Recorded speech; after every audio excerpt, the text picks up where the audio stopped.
내가 그의 시한부 인생이 거짓이었다는 것을 알게 된 순간 내 세상은 산산조각이 났다. 그가 나게 만들어준 화려한 삶, 다정했던 모든 말과 몸짓, 사치스러웠던 모든 호의가 한순간에 제가 되어 입안에 가득 차는 것 같았다.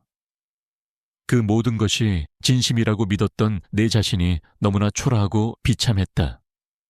그에게 속았다는 사실보다 그 거짓된 친절 속에서 잠시나마 행복을 느꼈던 내 마음이 더 견딜 수 없었다. 지금 이 순간 나는 그가 죽는 것보다 더 잔인한 운명에 처해 있다는 것을 깨달았다. 그는 영원히 살 것이고 나는 영원히 그의 거짓말 속에서 썩어갈 것이다. 나는 23. 이름은 김수연. 부모님은 작은 식당을 운영하셨다. 그 식당은 내게 전부였다. 아침부터 밤까지 가족 모두의 땀과 눈물이 스며든 곳이었다. 하지만 재개발 바람이 불면서 모든 것이 달라졌다. 재개발 브로커들이 부모님을 현란한 말로 꿰어 사채를 쓰게 만들었다. 처음에는 아주 작은 금액이었다. 그들은 금방 돈을 벌 수 있는 사업 기회를 약속했고 부모님은 그 달콤한 유혹에 넘어가셨다. 그리고 그 작은 구멍은 걷잡을 수 없이 커져 우리 집을 통째로 집어삼키는 블랙홀이 되었다. 빚은 순식간에 눈덩이처럼 불어났고 사채업자들은 매일같이 찾아와 행패를 부렸다. 빚 독촉에 시달리는 날들이 이어지면서 평화로웠던 우리 집은 지옥으로 변해갔다. 엄마는 매일 밤 울었고 아빠는 술에 취해 들어와 소리를 질렀다. 나는 그저 숨 쉬는 것조차 죄책감으로 느껴졌다. 내가 아무것도 할 수 없다는 무력감이 나를 짓눌렀다. 나는 23이라는 나이에도 불구하고 아무런 희망도, 꿈도 없는 빈껍데기 같은 존재였다. 그러던 어느 날 사채업자 한 명이 아빠를 붙잡고 말했다. 김 사장님, 따님도 다 컸는데 이대로 빚에 깔려 살 수는 없지 않습니까? 나는 그 말이 무슨 뜻인지 정확히 알지 못했지만 왠지 모를 불길한 예감에 온몸이 얼어붙었다.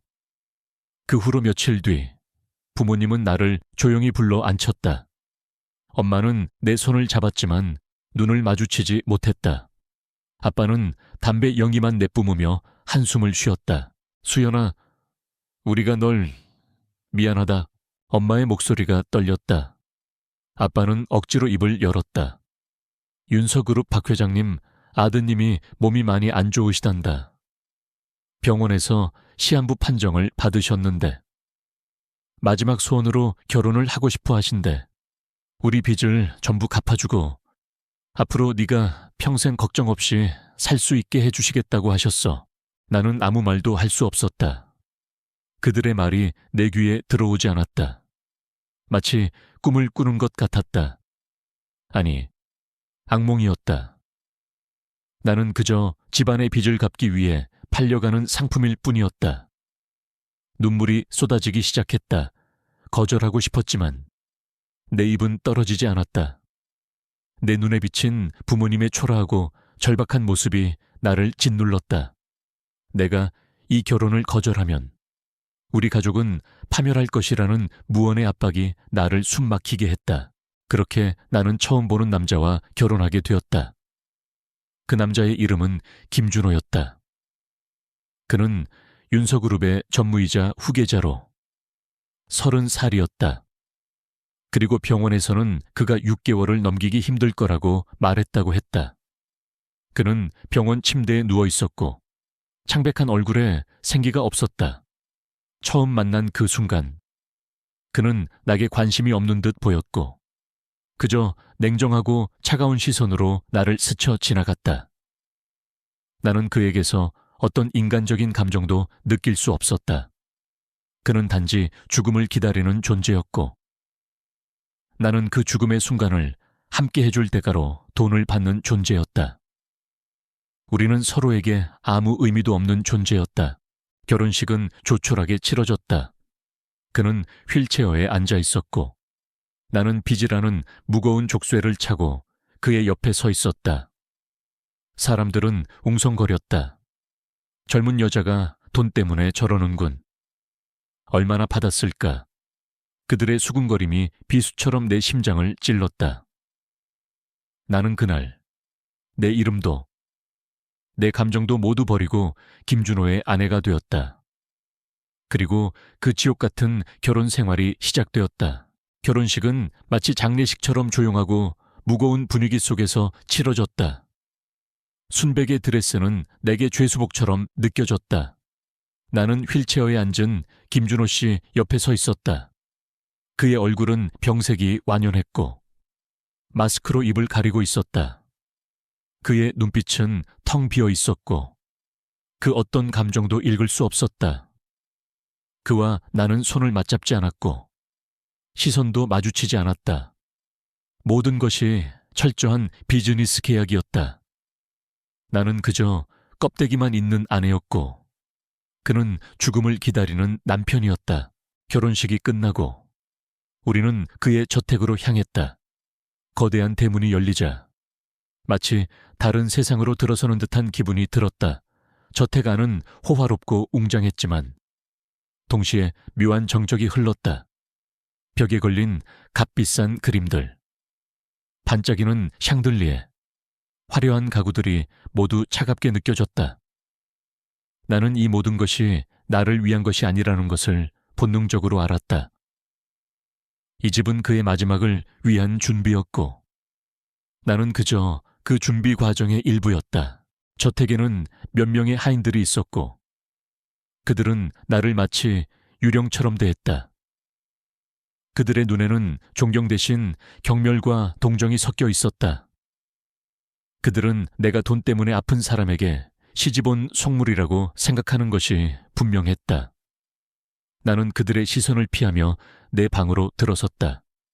방은 넓고 깨끗했으며 모든 것이 완벽하게 정돈되어 있었다. 하지만 그 완벽함은 나를 더욱 외롭게 만들었다. 이 방에는 내 흔적이라고는 아무것도 없었다. 나는 이 세상에서 지워진 것 같았다. 첫날 밤, 김준호 씨는 내 방에 오지 않았다. 아니, 올 수 없었을 것이다. 그는 따로 마련된 병실 같은 방에서 지낸다고 했다. 나는 이불을 뒤집어 쓰고 소리 없이 울었다. 이 결혼이 내게 어떤 의미인지 다시 한번 깨달았다. 나는 빚이라는 굴레를 벗어던졌지만 그 대신 영혼을 팔았다. 앞으로의 내 삶은 오로지 그가 죽을 때까지 기다리는 것뿐이었다. 얼마나 기다려야 할까?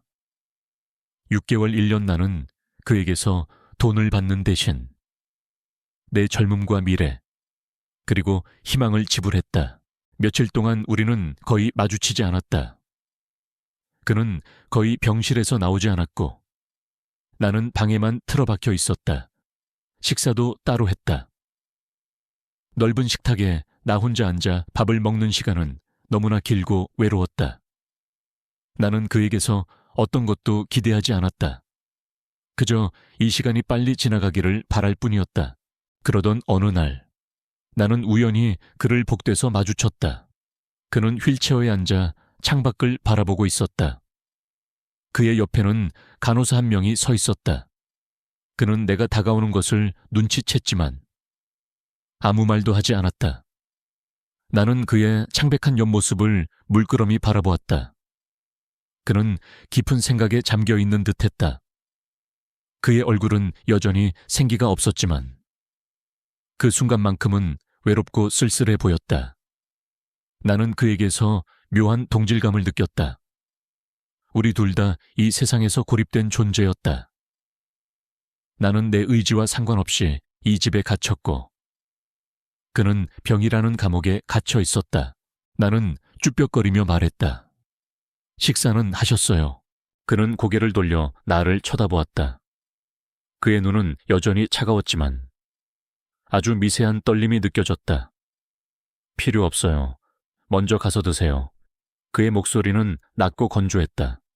나는 더 이상 아무 말도 하지 못하고 그 자리를 떠났다. 그 순간 나는 우리가 함께 있다는 사실이 얼마나 허구적인지를 다시 한번 깨달았다.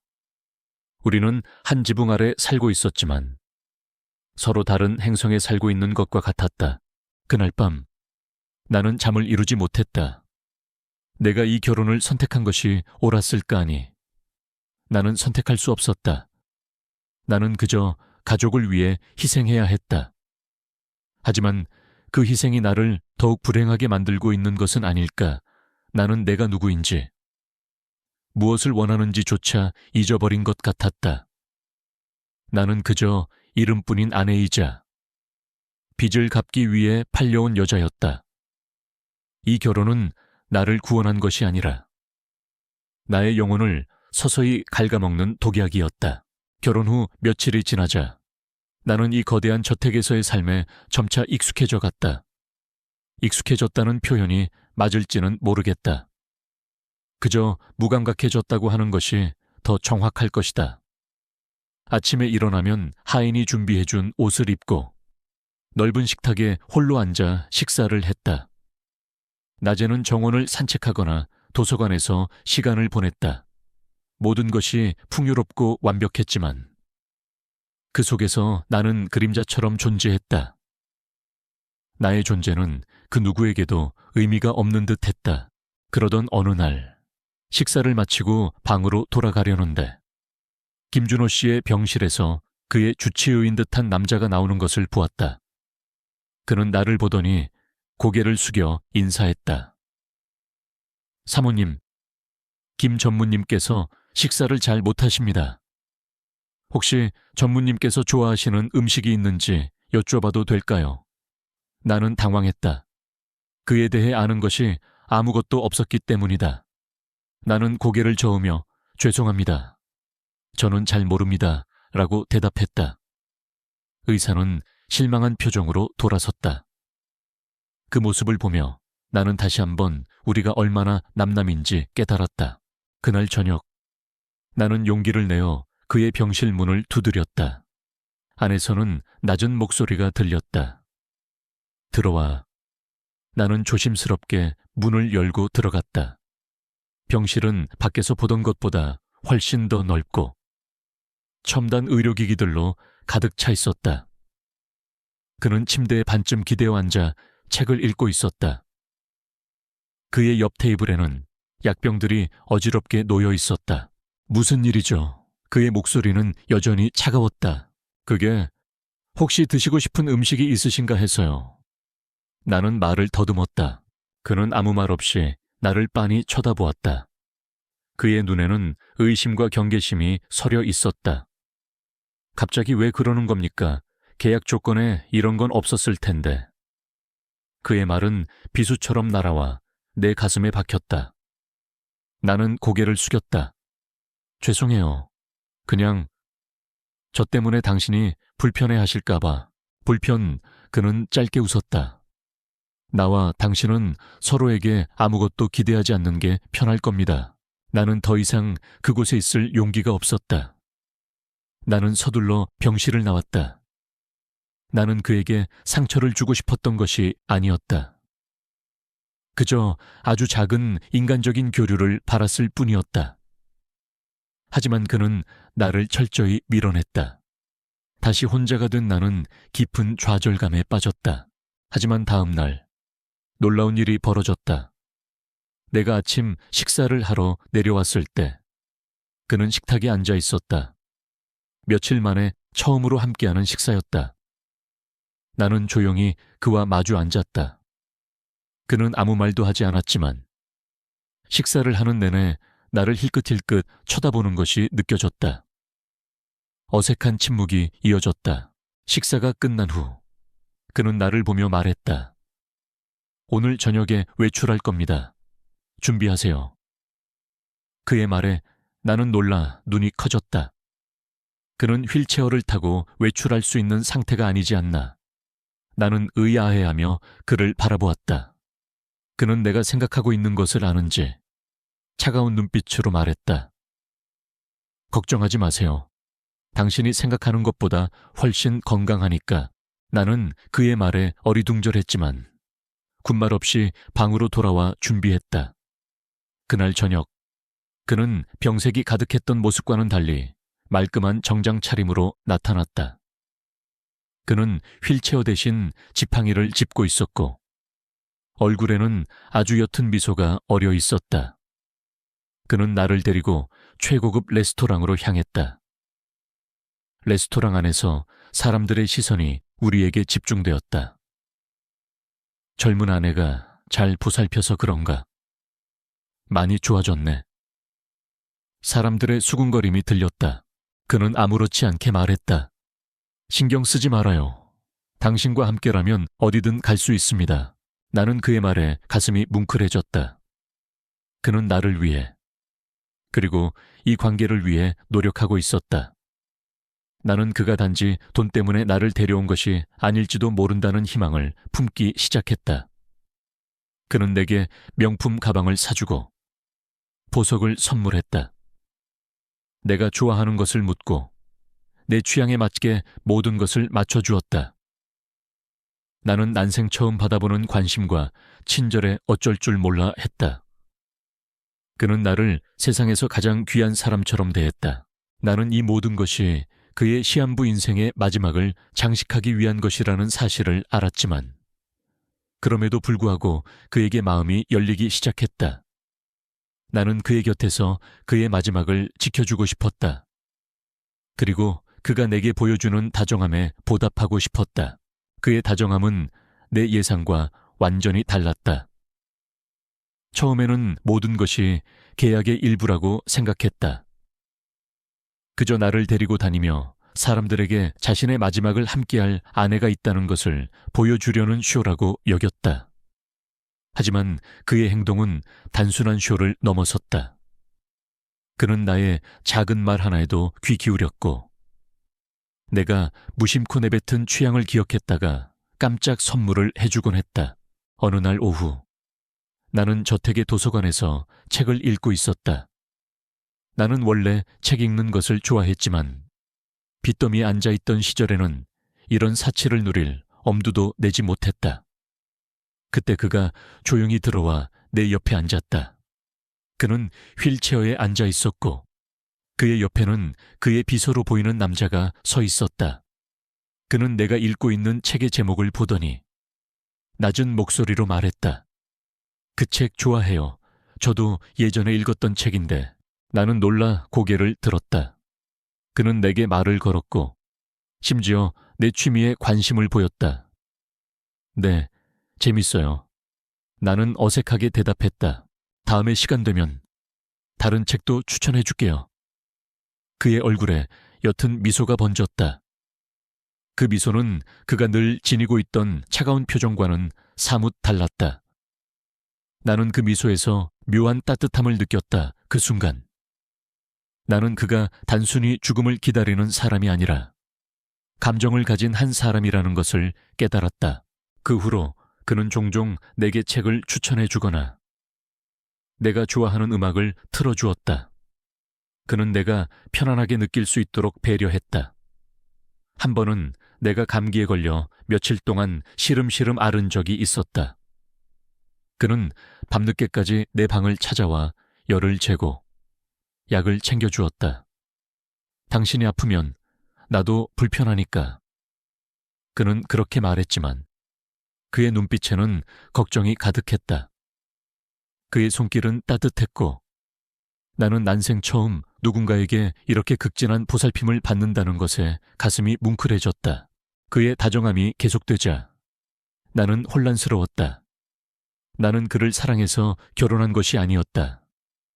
나는 그저 빚을 갚기 위해 팔려온 몸이었다. 그런데 그의 친절이 내 마음속 깊은 곳에 싹을 틔웠다. 나는 그의 시한부 인생이 불쌍했고 그를 불쌍히 여기는 마음이 점점 더 커져갔다. 그리고 그 동정심은 어느새 그에 대한 묘한 감정으로 변해갔다. 나는 그가 단 하루라도 더 살기를 바랐다. 그의 손을 잡고 밤거리를 걷는 상상을 했다. 그와 함께 평범한 일상을 나누고 싶었다. 하지만 나는 곧 현실로 돌아와야 했다. 그는 언제 죽을지 모르는 시한부 환자였고 나는 그의 죽음을 기다리는 아내였다. 내가 그에게 느끼는 감정이 사랑일까? 그것은 단순한 동정일까? 아니면 그저 이 거대한 저택에서 살아남기 위한 생존 본능일까? 나는 내 감정의 정체를 알 수 없었다. 나는 혼란스러웠고, 내가 이토록 나약한 존재라는 사실에 분노했다. 나는 그의 병이 기적처럼 낫기를 기도하기 시작했다. 그와 함께하는 매일이 행복했다. 나는 그를 위해 몸에 좋다는 음식들을 직접 만들어 주었고, 그가 좋아하는 책을 읽어 주었다. 그는 점점 더 건강해지는 것 같았다. 창백했던 얼굴에 혈색이 돌기 시작했고, 휠체어 대신 지팡이에 의지하는 날이 많아졌다. 간혹 나를 보며 장난스러운 미소를 짓기도 했다. 그의 건강이 좋아지는 것을 볼 때마다 내 가슴은 희망으로 부풀어 올랐다. 나는 이 모든 것이 그의 노력 덕분이라고 생각했다. 나는 그가 죽음을 극복하고 나와 함께 오래오래 행복하게 살기를 진심으로 바랐다. 나는 우리가 이 계약 결혼을 넘어선 진정한 부부가 될 수 있다고 믿기 시작했다. 나는 그의 거짓말이라는 거대한 거미줄에 서서히 갇히고 있었다. 그 거미줄이 나에게 드리워진 그늘이라는 것을 모른 채 나는 그 안에서 빛을 보았다고 착각했다. 그의 상태는 날이 갈수록 좋아졌다. 더 이상 휠체어에 의지하지 않았고 가끔씩 지팡이마저 내려놓고 걸어 다녔다. 창백했던 얼굴은 생기를 되찾았고 그의 눈빛은 더 이상 공허하지 않았다. 그는 내가 직접 만든 음식을 맛있게 먹었고 밤늦도록 도서관에서 함께 책을 읽거나 이야기를 나누기도 했다. 우리는 겉으로 보기에는 평범하고 행복한 부부였다. 나는 이 모든 것이 기적이라고 믿었다. 그러던 어느 날, 나는 우연히 그의 비서가 전화를 받는 것을 들었다. 그는 낮은 목소리로 말했다. 네, 회장님, 김 전무님은 요즘 많이 좋아지셨습니다. 병원도, 네, 말씀하신 대로 처리하겠습니다. 그 순간 내 가슴은 덜컥 내려앉았다. 병원 그와 관련된 병원이라면 그가 시한부 판정을 받았던 병원일 것이다. 나는 그의 비서가 하는 말을 더 자세히 듣고 싶었지만 그는 전화를 끊고 나를 쳐다보며 어색하게 웃었다. 김 전무님께서 요즘 건강이 많이 좋아지셔서 회장님께서 안심하셨다고 하네요. 나는 그의 말을 곧이곧대로 믿으려 노력했다. 하지만 마음속에서는 묘한 불길함이 피어올랐다. 다음 날, 나는 그와 함께 외출을 했다. 그는 운전대를 직접 잡았고 나는 조수석에 앉아 그를 바라보았다. 그는 예전과는 완전히 다른 사람이었다. 힘이 넘쳤고 자신감이 넘치는 표정이었다. 나는 기뻤지만 동시에 묘한 위화감을 느꼈다. 시한부 환자가 이렇게 빠르게 회복할 수 있을까? 그날 밤 그는 잠든 나를 보며 중얼거렸다. 어리석은 여자 같으니 이런 내 연기에도 속는구나. 그의 목소리는 매우 낮아 내가 겨우 들을 수 있는 정도였지만 그 말은 내 심장을 꿰뚫었다. 나는 잠든 척 눈을 감은 채 온몸이 딱딱하게 굳어버렸다. 연기 그가 무슨 연기를 하고 있다는 거지. 며칠 후 나는 그가 샤워를 하는 동안 그의 방에 몰래 들어갔다. 그의 책상 위에는 서류들이 쌓여 있었다. 나는 죄책감을 느끼면서도 그의 서류철을 뒤졌다. 그리고 그 속에서 충격적인 문서를 발견했다. 그것은 그의 의무기록이었다. 나는 조심스럽게 그것을 펼쳤다. 문서에는 환자의 건강 상태는 양호함, 특이사항 없음이라는 글이 적혀 있었다. 나는 다른 문서들도 확인했다. 모두 같은 내용이었다. 심지어 병원 관계자들에게 입막음을 위해 거액을 지불했다는 내용의 계약서까지 있었다. 내 머릿속이 하얘졌다. 그는 아프지 않았다. 아니, 애초부터 아프지 않았던 것이다. 시한부 판정, 병실, 휠체어, 이 모든 것이 완벽하게 짜인 한 편의 연극이었다. 나는 그 연극의 주인공이었고, 이 모든 것은 나를 속이기 위한 치밀한 계획이었다. 나는 온몸이 떨려왔다. 그가 나에게 보여줬던 모든 다정함, 모든 친절, 모든 보살핌이 한순간에 거짓으로 변하는 순간이었다. 그의 얼굴에 비쳤던 미소, 내 손을 잡아주던 따뜻한 손길이 모두 나를 가지고 놀기 위한 도구였던 것이다. 나는 비참했다.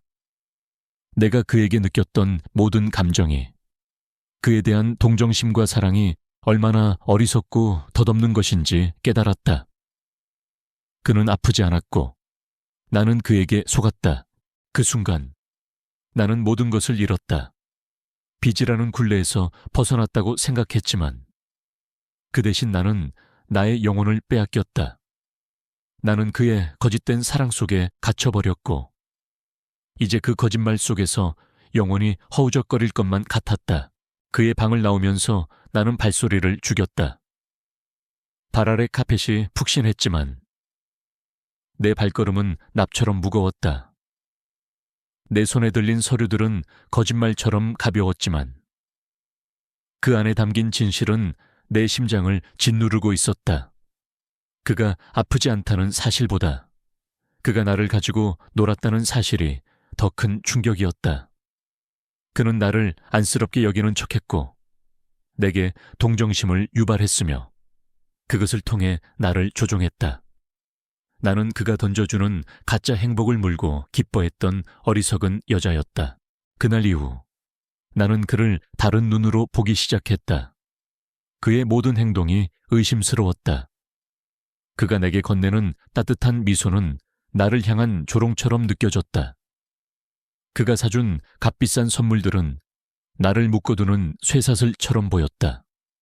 그가 당신을 사랑합니다 라고 말할 때마다 나는 그의 입에서 나오는 모든 말이 거짓이라고 생각했다. 나는 그의 곁에서 숨 쉬는 것조차 힘들었다. 이 호화로운 저택은 더 이상 황금 감옥이 아니라 거짓말의 무덤이었다.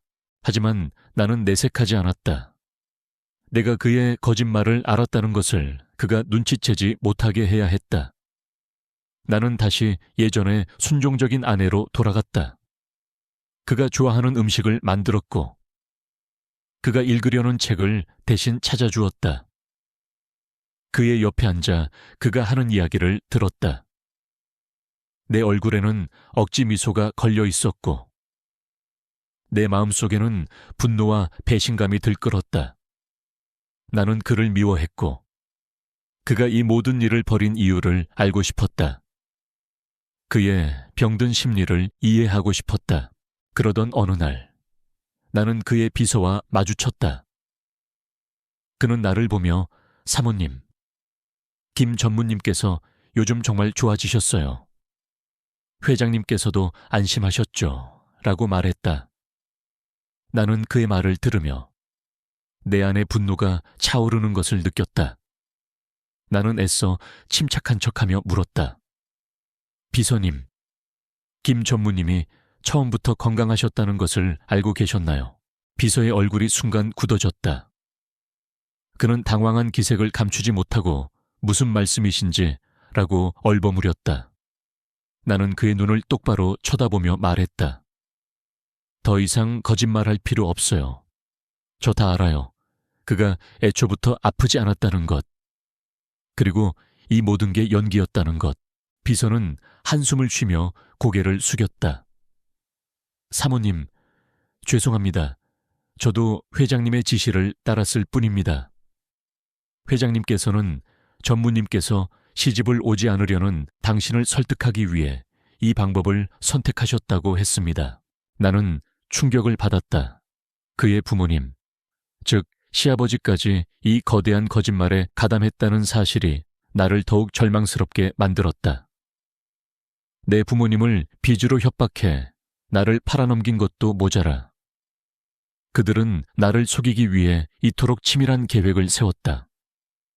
나는 그들에게 그저 소유물에 불과했다.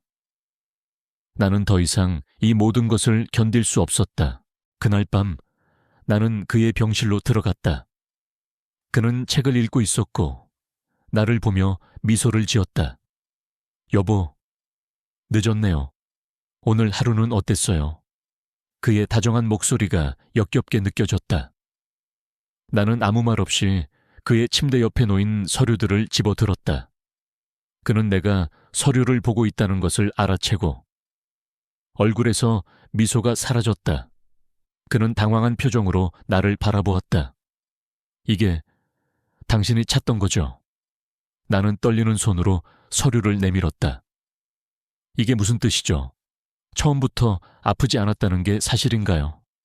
나를 속인 건가요? 그의 얼굴은 창백해졌지만 이내 냉정을 되찾았다. 그는 차가운 목소리로 말했다. 그래, 처음부터 아프지 않았어. 당신을 내 곁에 두기 위해 어쩔 수 없는 선택이었지. 그의 말에 내 눈에서는 눈물이 쏟아졌다. 나는 그에게 소리를 질렀다. 어쩔 수 없는 선택 당신은 나를 가지고 놀았어. 내가 당신에게 느꼈던 모든 감정이, 내 진심이 모두 당신의 노름에 불과했단 말인가요? 진심, 그는 조롱하듯 웃었다. 당신이 내게 진심이었어. 당신도 결국 돈 때문에 온 거잖아. 그의 잔인한 말에 나는 무너졌다. 나는 그에게 진심으로 마음을 주었던 내가 너무나 한심하고 비참했다. 우리는 서로 다른 곳을 보고 있었다. 그는 나를 이용했고 나는 그를 진심으로 사랑하게 되었다. 이 모든 것이 거대한 비극이었다. 내가 그의 손에 들린 서류들을 낚아채듯 가져갔을 때 그의 얼굴에서 모든 표정이 사라졌다. 그는 그 순간 내가 그에게 진심으로 마음을 열었을 때 보여줬던 따뜻한 미소를 잃고 차갑고 냉정한 가면을 다시 썼다. 그는 침대에서 일어나 천천히 내게 다가왔다. 발자국 소리 하나 없이 조용했지만 그 소리 없는 발걸음이 내게는 거대한 폭풍처럼 느껴졌다. 봤나 보군. 그의 목소리는 차갑게 가라앉아 있었다. 뭘 기대한 거지? 내가 당신을 진심으로 사랑했다고. 나는 그의 말에 할 말을 잃었다. 내 눈에서는 눈물이 쉼없이 흘러내렸다. 왜 그래야만 했어요? 저에게 굳이 이런 식으로. 당신은 저에게 아무것도 아닌 사람이었는데 왜 저를 가지고 놀았어요? 그는 내 질문에 대답하지 않고 비웃기라도 하듯 씁쓸하게 웃었다. 당신이 나를 가지고 놀았다고 생각하나 당신이 이 결혼을 선택한 건 결국 돈 때문이었잖아. 당신은 빚이라는 현실에서 벗어나기 위해 내게 왔고 나는 그 대가를 지불했어. 서로 거래를 한 것뿐인데 왜 이제 와서 진심이니 사랑이니 따지는 거지. 그의 말은 틀린 말이 아니었다. 나는 돈 때문에 그와 결혼했다. 하지만 그와 함께한 시간 동안 나는 그가 보여준 다정함에 속아 넘어가 진심으로 그를 걱정하고 사랑하게 되었다. 나는 그가 단 하루라도 더 살기를 바랐고 그를 위해 무엇이든 할 수 있다고 생각했다. 내가 그에게 느꼈던 감정은 순수한 것이었다. 하지만 그는 나의 순수한 감정을 비웃었다. 당신은 몰라요. 당신이 아프다고 생각했을 때 저는 진심으로 당신을 위해 기도했어요. 당신이 죽을까봐 무서웠다고요. 저는 당신에게서 단 한 번의 진심이라도 보고 싶었어요. 진심. 그는 차갑게 되물었다. 당신이 원했던 건 내 진심이 아니라 내 돈이었겠지. 당신 부모님 빚을 갚아주고 평생 먹고 살 돈을 마련해주고 당신에게 필요한 모든 것을 제공해줬는데 이 정도면 충분히 대가를 치른 거 아닌가? 그는 나를 완전히 이해하지 못하고 있었다. 아니, 이해하려 하지 않았다. 그는 모든 것을 돈으로만 판단하고 있었다. 나는 분노와 절망감에 휩싸였다. 나는 그를 때리고 싶었다. 그의 잔인한 말들이 내 심장을 산산조각 내고 있었다. 당신은 사람의 마음을 돈으로 살 수 있다고 생각하는군요. 당신은 당신의 돈과 권력으로 모든 것을 얻을 수 있다고 착각하고 있어요. 하지만 당신이 가진 모든 것에도 불구하고 당신은 결국 혼자일 거예요. 당신의 주변에는 당신을 진심으로 사랑하는 사람은 아무도 없을 테니까. 나는 그의 얼굴을 똑바로 쳐다보며 말했다. 내 말에 그의 얼굴은 잠시 흔들리는 듯 했지만 이내 다시 차갑게 굳어졌다. 흥미로운 말이군. 그럼 당신은 나게 진심이었나? 당신의 그 순수한 마음은 어디까지 가는가 한번 볼까? 그는 내 팔을 잡고 거칠게 잡아당겼다.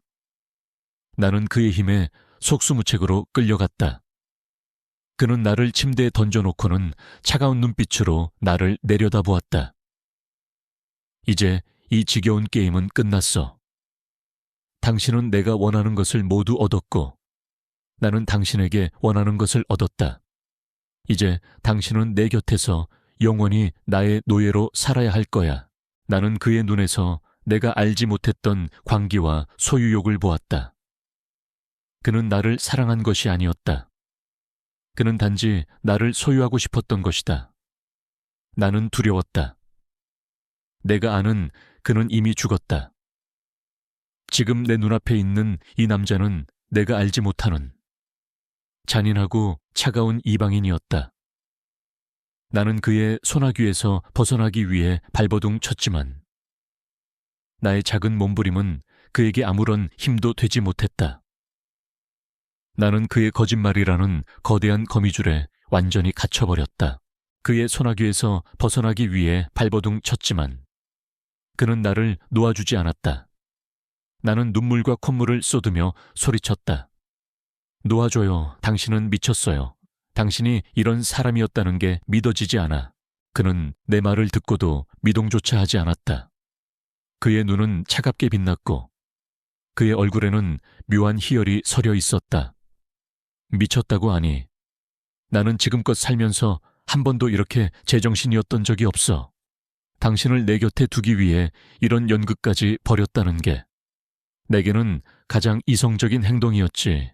나는 그에게서 벗어나기 위해 그의 가슴팍을 주먹으로 때렸다. 하지만 그는 내 작은 주먹질에 꿈쩍도 하지 않았다.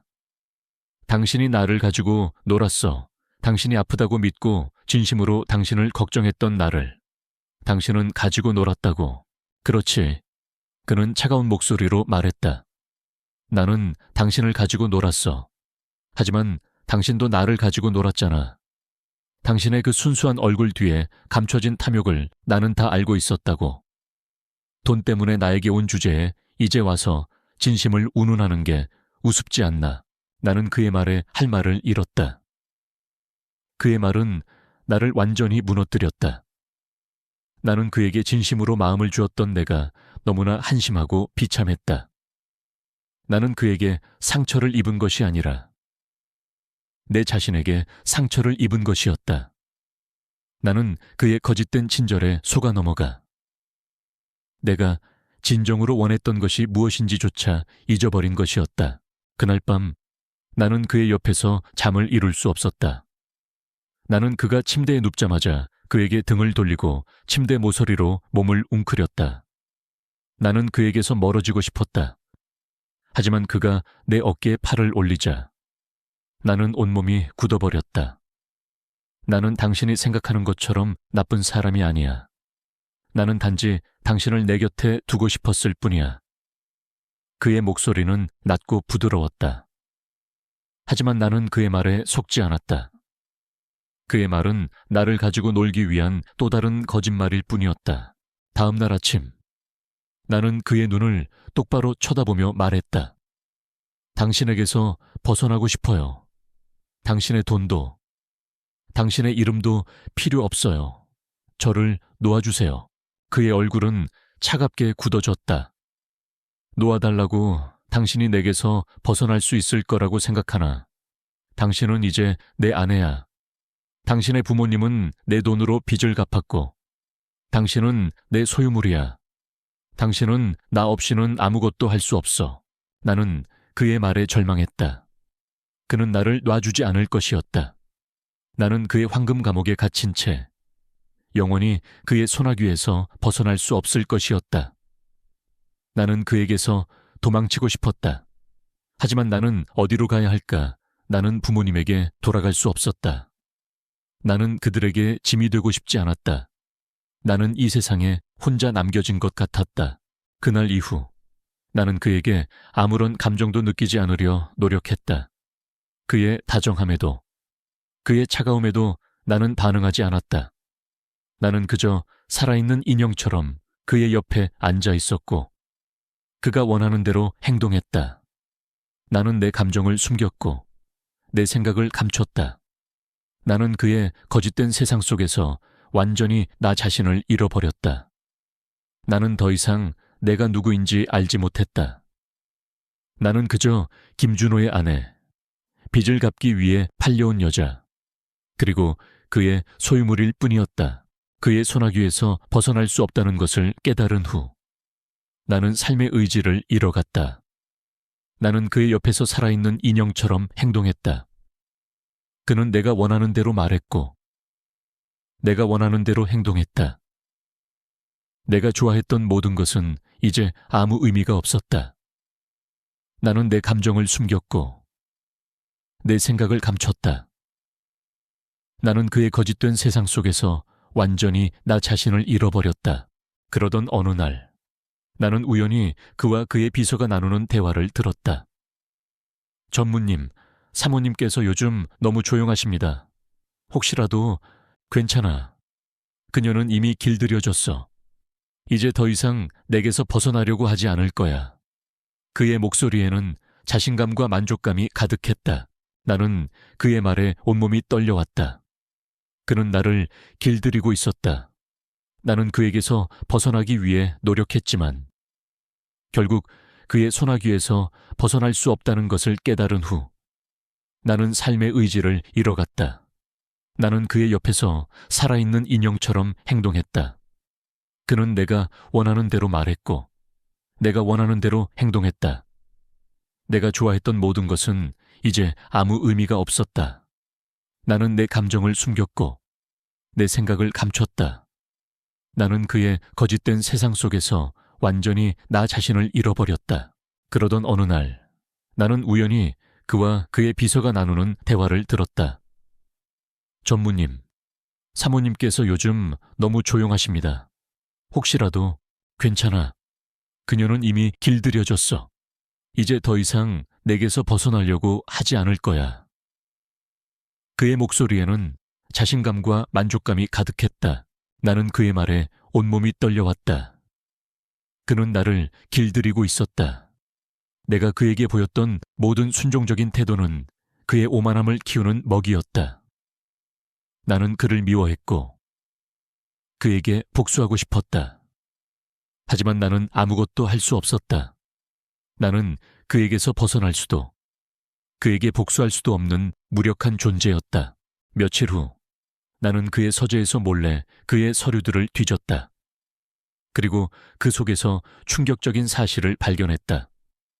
그의 부모님은 내 부모님에게 빚을 탕감해주는 대가로 나를 그에게 팔았지만 그 빚은 이미 오래전에 갚아야 할 돈이었다. 그는 내게 다정함을 보여주며 나를 속였다. 그는 나의 영혼을 갉아먹는 독약이었다. 나는 그의 곁에서 살아갈 수 없었다. 나는 그날 밤 조용히 짐을 쌌다. 나는 그에게서 벗어나고 싶었다. 그의 돈도, 그의 이름도 필요 없었다. 나는 그저 나 자신으로 돌아가고 싶었다. 나는 조심스럽게 문을 열고 밖으로 나갔다. 밤늦은 시간. 저택은 고요했다. 나는 정문을 향해 걸어갔다. 그때 뒤에서 그의 목소리가 들렸다. 어디 가는 거지? 여보, 나는 온몸이 굳어버렸다. 그가 어떻게 내가 도망치려 한다는 것을 알았을까? 나는 그에게서 벗어날 수 없다는 것을 다시 한번 깨달았다. 그는 내 모든 것을 꿰뚫어 보고 있었다. 나는 그에게 잡혀 다시 그의 황금 감옥에 갇혔다. 그는 나를 방으로 데려와 침대에 눕혔다. 그는 차가운 목소리로 말했다. 당신이 내게서 벗어날 수 있을 거라고 생각하지 마. 당신은 이제 내 소유물이야. 당신은 영원히 내 곁에서 살아야 해. 나는 그에게 아무 말도 하지 못했다. 나는 그를 미워했지만 동시에 나 자신을 더 미워했다.